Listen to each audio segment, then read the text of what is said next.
it's me again, Daniel, TV Vlog. Ngayon po, meron tayong idadiagnose na kiwi. Yung problema na ito is nahihirapan silang paandarin. So kaya kung gusto nyo malaman kung paano ko napapaandarin yung kanyang kiwi, please click the subscribe button, click yung notification bell para lagi kang updated sa lahat ng video yung i-upload ko. Libre lang po yan. Yan, meron naman tayo dito ang kiwi. Ayaw umandar ng kiwi. So papansin nyo, baklas na kagad yung kanyang mga fairing kasi nga is tinanggal na nila yung mga iba-ibang parte ng motor. So unang-una pinalitan na nila dito is yung kanyang spark plug. Yan, tapos ayaw pa rin umandar, so huminto na sila, so surrender na. So last destination dito sa shop ko. So yung gagawin ko naman dito is check natin yung pinaka basic lang muna. So titingnan natin kung mayroon bang talagang supply papunta sa carburetor. So check natin. Yan yung una natin gagawin. Tsaka yung kuryente, kung mayroon bang pumapasok na kuryente sa kanyang spark plug. Yan, so start natin. Tingnan natin kung ano talagang naging problema ng kanyang starter. So start.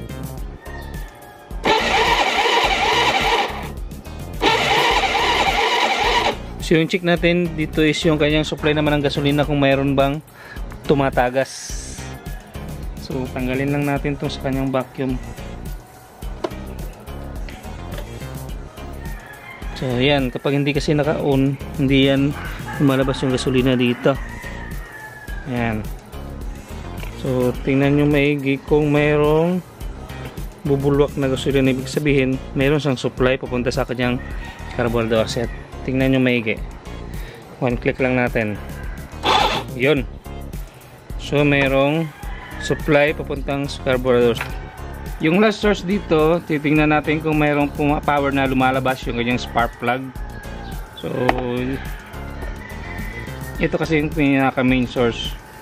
So kung wala talagang lumalabas na power sa kanyang spark plug, so ginto muna yan. Dapat mag-spark to. Tingnan natin. So wala talaga. So yan, wala. Walang power na lumalabas.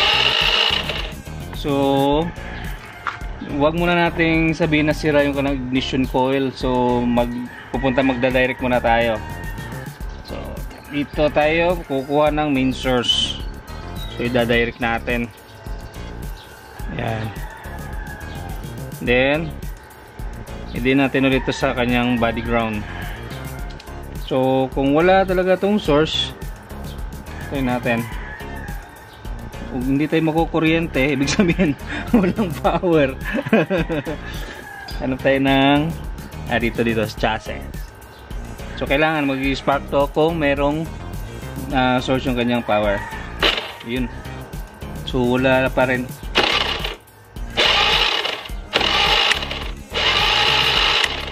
So ibig sabihin dito na tayo pupunta sa kanyang CDI.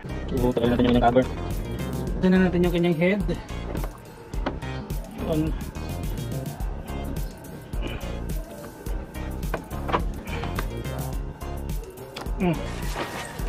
Yun.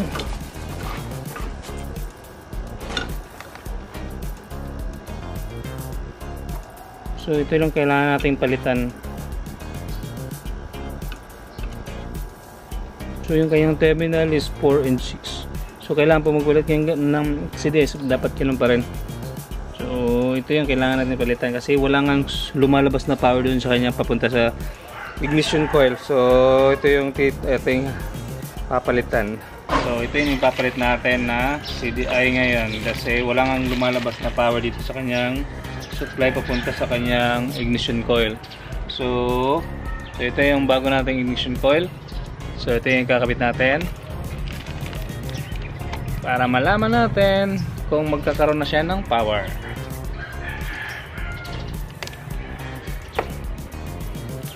So yan. Then subukan natin. So kinabit ko na yung kanyang main supply dito sa kanyang ignition coil. At try natin paandarin kung meron na nga mag-spark na ba siya. Kung hindi, wala. So, dito lang natin i-dikit sa body.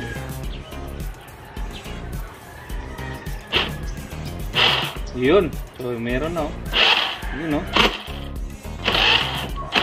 So, yun. So, meron na siyang power. So, meron na siyang lumalabas na kuryente. So, good na yung ating ignition coil. Good din yung ating CDI. So, ilalagay na natin ito. Ibabalik na natin yung kanyang spark plug. So, start. So, chinek natin yung power. Meron na rin power na lumalabas dito sa kanyang spark plug. Kasi nga yung una nating diagnose na ito is walang power yung lumalabas na power sa spark plug. So, yun. Yung problema niya pala is sira yung kanyang CDI. So, yan. Nagpalit tayo ng CDI. So, lumabas na yung power dito sa kanyang spark plug. So, nung start natin is ganito na yung kanyang resulta. So, meron na siyang power. Meron na. So, pag start natin, then, ang supply ng gasolina is meron naman kasi bumubukas na yung kanyang gasolina. So, meron ng supply sa kanyang karburador. So, good na yung supply ng gasolina. Good na yung supply ng kuryente. Good na yung ating CDI. So, pag-start natin, ganito pa rin siya.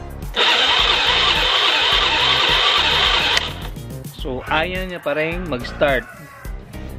So, yung final ko dito is check natin yung kanyang bulb. So, baka may problema talaga dun sa loob.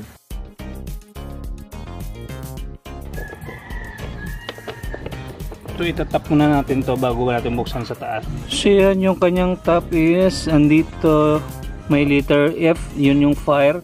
Tapos, yung isa is T. So, dito natin tatapat yung kanyang top. So, yan, nakatap na po yung ating piston. So, bubuksan natin yan yung head.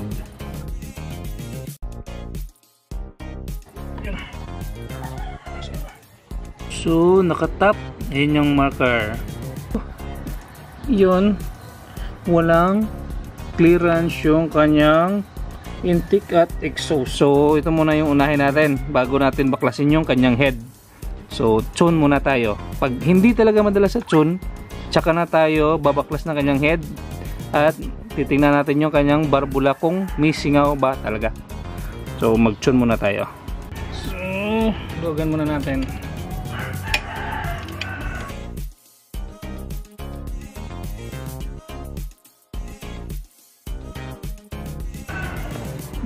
So, ayan na.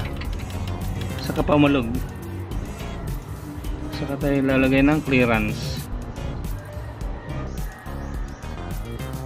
Yan. Okay na yan. Yan o. Yan o. Sakto-sakto.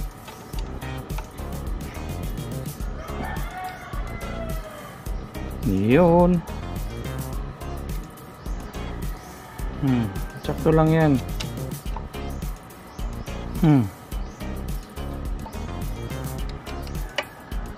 Then exhaust naman. So yan, sakto na naman.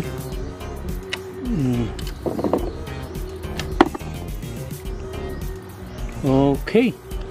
So intake okay na. Exhaust okay na. Na-tune up na natin. So, ito meron na siyang clearance, yung kanyang intake at saka exhaust. So, nakatap na yan. Tingnan natin ito. So, meron na. So, start natin yan. Pag ayaw niya pa rin umandar, ibig sabihin, singaw na talaga yung karang barbula sa loob. So, kailangan natin tanggalin yung kanyang head. So, start natin.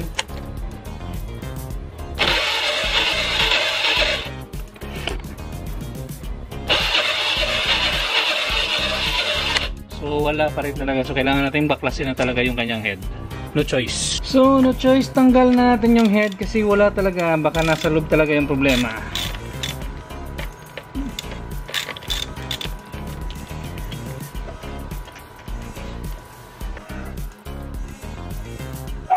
Yun.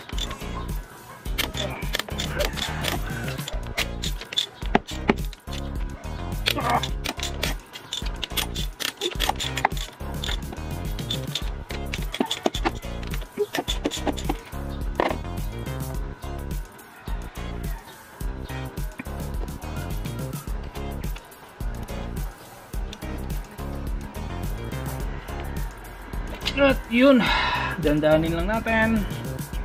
At dito na natin makikita yung totoong problema.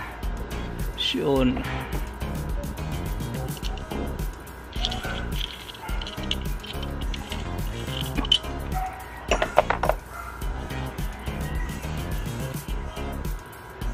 Unahin natin yung kanyang intake.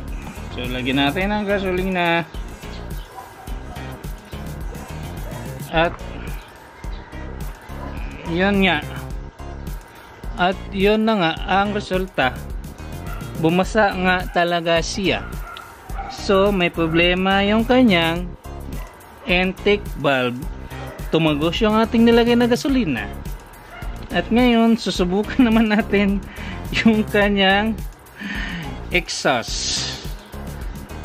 Subukan natin kanyang exhaust. Buhos ulit. At ganon pa rin ang resulta. Bumasa pa rin yung kanyang exhaust. So kaya nagka basa-basa na lahat. So ang gagawin natin dito, i-grind natin para mawala yung kanyang singaw. So yun yung ating final na result. Tatanggalin natin yung kanyang yun.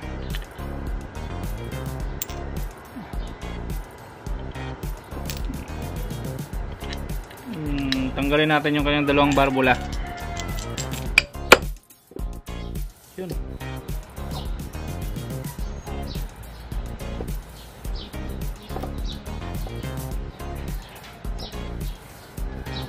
At ito din, tanggalin din natin yung kanyang valve.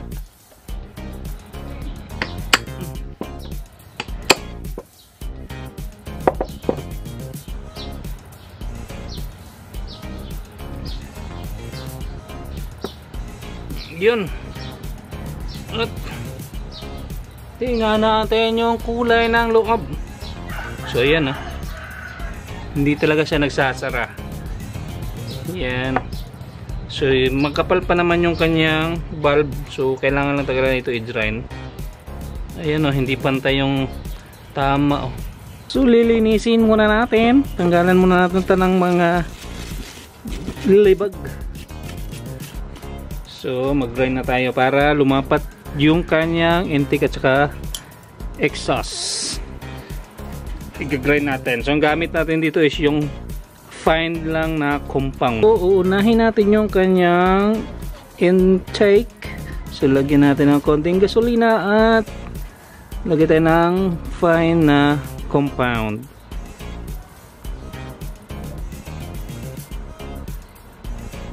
Yan. Tapos pag maglinis kayo mamaya, kailangan walang maiwan kahit kaunti lang kasi delikado po yun. So, kailangan pag maglinis kayo, talagang malinis na walang maiwan na compound. Yun.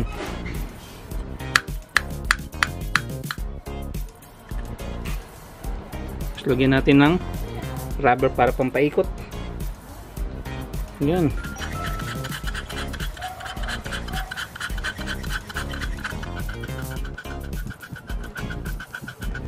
Tapos na natin ang ating intake. So linisin na lang natin ito mamaya. Susunod natin yung cutting exhaust. So ganun pa rin.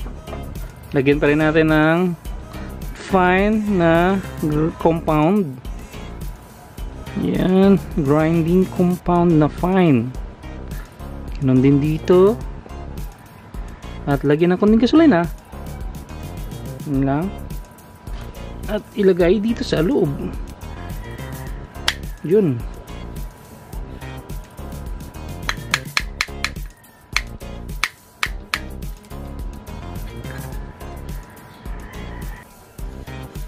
So yan o, pino na yung kanyang tunog.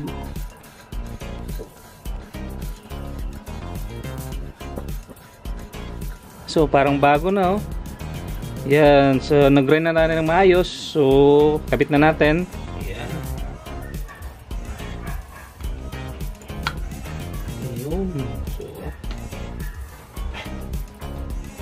Atin na rin yung kanyang exhaust. Lagyan rin natin.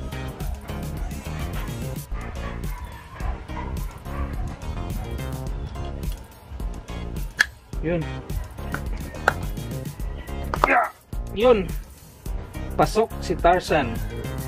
Tapos yung kanyang exhaust ulit. Ayan ako. Ayay ka. Yun. Yun. So, pasok na silang dalawa. So, ayun o. Tingnan natin yung lapat. Ayun o. Ganda ng pagkalapat o.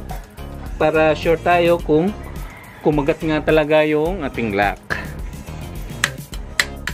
Yun. So, okay. Okay siya.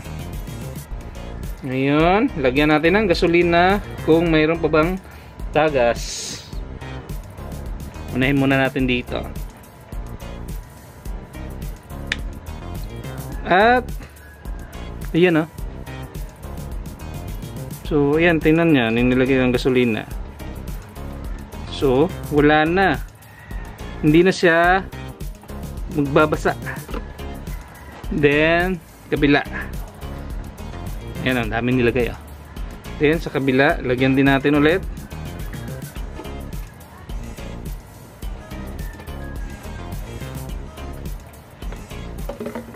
Yan, leak test natin.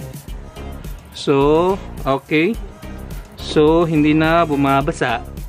So, sa palagay ko, under na tong kiwi natin. So, yan, no? O, nakikita nyo, nilagyan natin ng gasolina. Ang dami nyan.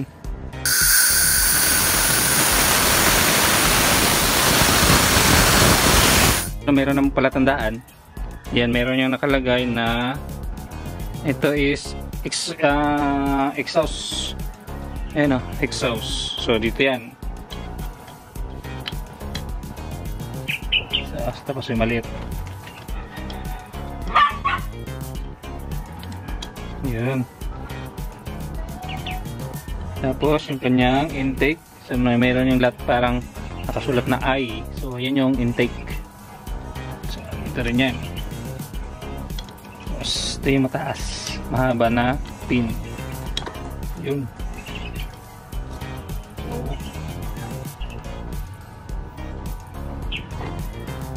So, kabit na natin. Dito naka-setup na to. Ayan na. Yung clearance na ito. Ayan na.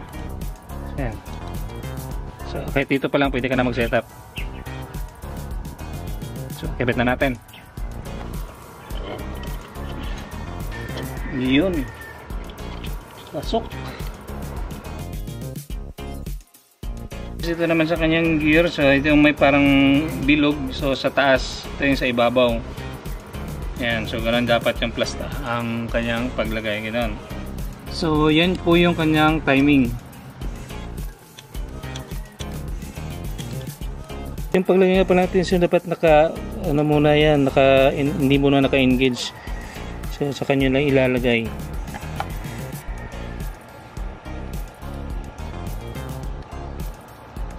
Tapos tsaka nyo itatanggalin yung kanyang lock doon sa loob.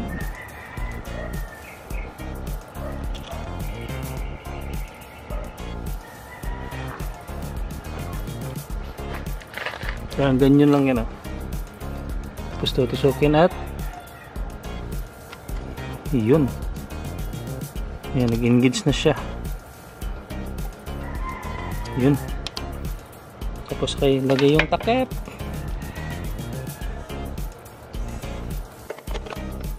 Yun, dalawang kita na yun.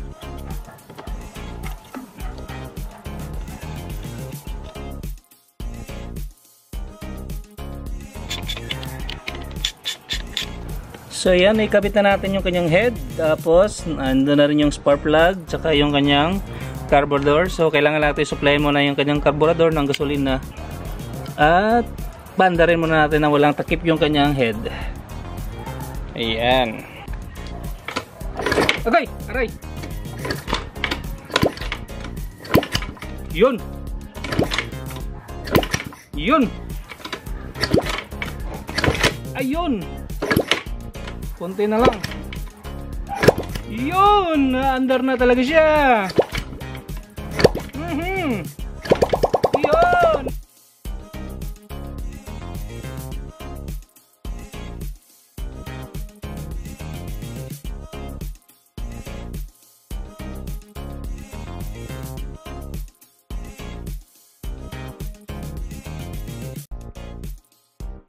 Balik natin yung cover. Yun. Tapos yung kanyang ground. Ground.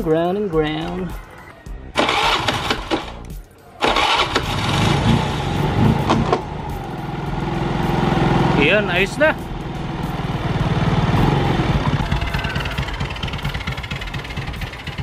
It's my life.